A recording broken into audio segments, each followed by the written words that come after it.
Oke guys, di sini aku akan menceritakan alur film dari film yang berjudul Trap atau bahasa Indonesianya Jebakan.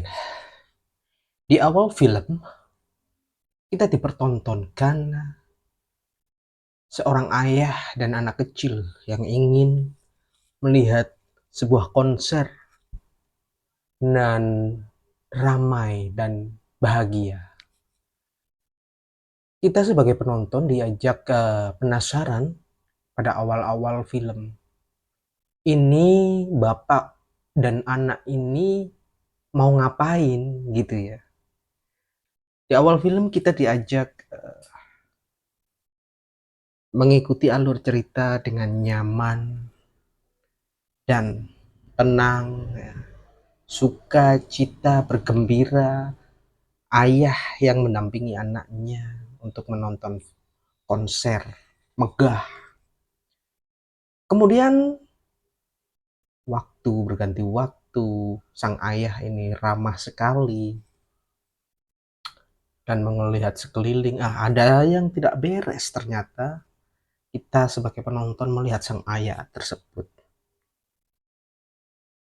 Di dalam stadion, banyak sekali polisi yang menjaga pintu keluar dari depan, samping, kiri, kanan, belakang, ataupun dari atap stadion. Banyak sekali polisi yang berjaga. Ada apa ini sebenarnya? Kita sebagai penonton pun juga bingung pada awalnya. Waktu demi waktu berlalu dan ternyata sang ayah ini adalah psikopat, berburu berdarah dingin, bukan berburu ya, berdarah dingin yang telah menghatamkan 12 orang. Kita pakai menghatamkan saja biar tidak dapat dolar kuning. Kemudian di pertengahan film, sang ayah ini ternyata waspada kanan kiri, depan belakang.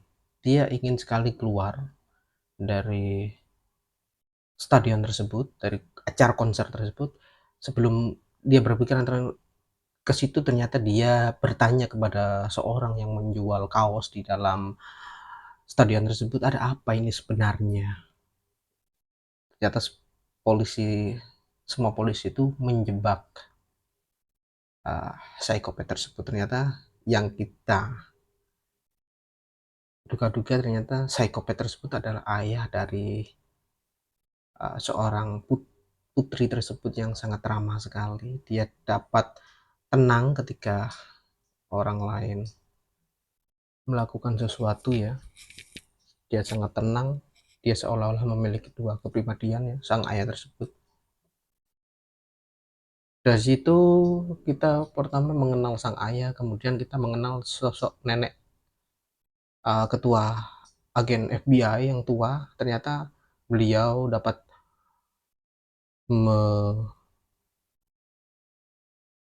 dapat berpikir seperti psikopat tersebut. Sang ayah kemudian mau, di pertengahan film, sang ayah tersebut mau membunyikan alarm kebakaran, tapi langkah tersebut sudah terdeteksi oleh sang ketua FBI atau si nenek berambut putih tersebut. Di film ini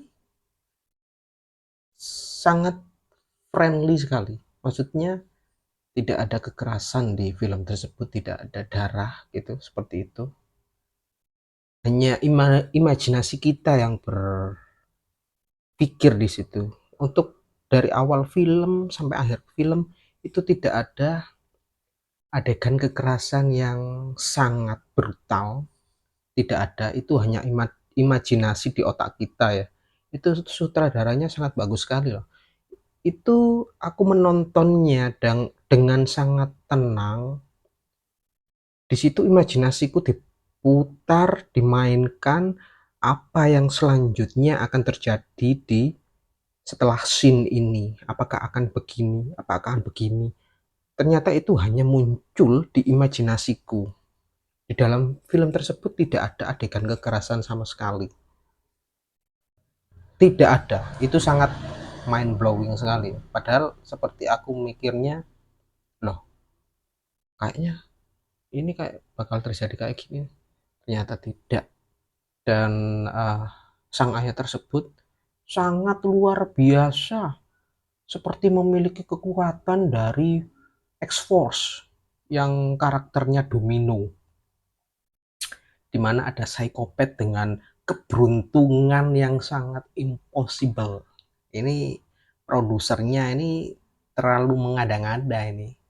Keberuntungannya sangat di luar Nurul ini, masa ada psikopat dengan keberuntungan yang luar biasa impossible. Ya namanya juga film, tapi penonton di sini ya dibuat terheran, masa ada psikopat seperti itu dengan keberuntungan yang impossible, mustahil seperti itu. Ya namanya juga film, ya kita nikmati aja. Tapi ya di akhir film ternyata sang ayah dijebak di dalam rumahnya sendiri karena sang ayah ingin membedakan karakter si A dan karakter si B ketika dia melakukan aksinya, dan ketika dia ada di rumah dia ingin membedakan dua karakter tersebut secara 180 derajat. Tapi akhirnya terendus juga oleh FBI karena kesalahan sang istri, yakni menemukan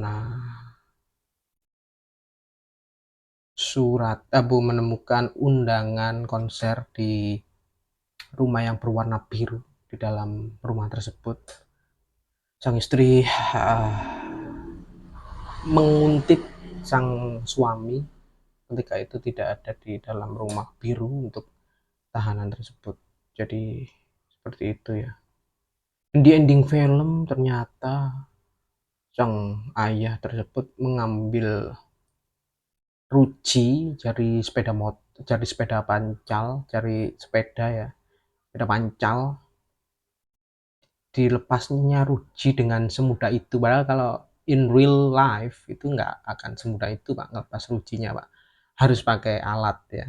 Di rujinya itu harus kita putar pakai alat. Itu dia melepasnya dengan mudah. Di akhir film baru kalian dilepas, terus dia ketawa. Ya mungkin seperti itu.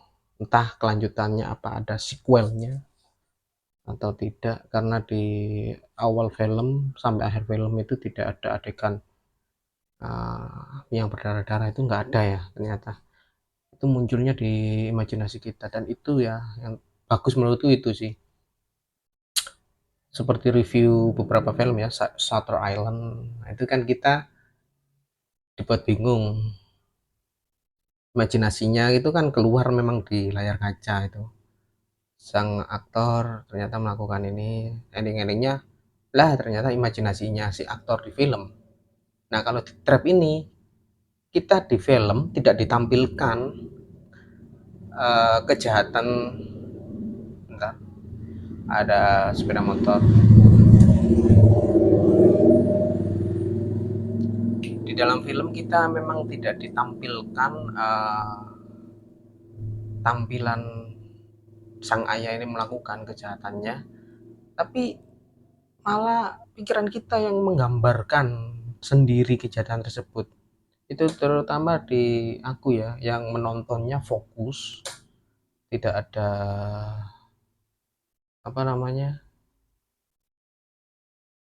distraction, atau tidak ada pengalian itu. Jadi aku fokus dan itu tergambar di imajinasiku ya. Mungkin imajinasi orang bisa beda-beda ya gambarannya itu, tapi kayak seolah-olah adegan itu ada di film, padahal nggak ada loh Pak. Dari awal sampai akhir itu nggak ada uh, tampilan seperti itu. Jadi oke, good job lah untuk film ini ya, the best menurutku.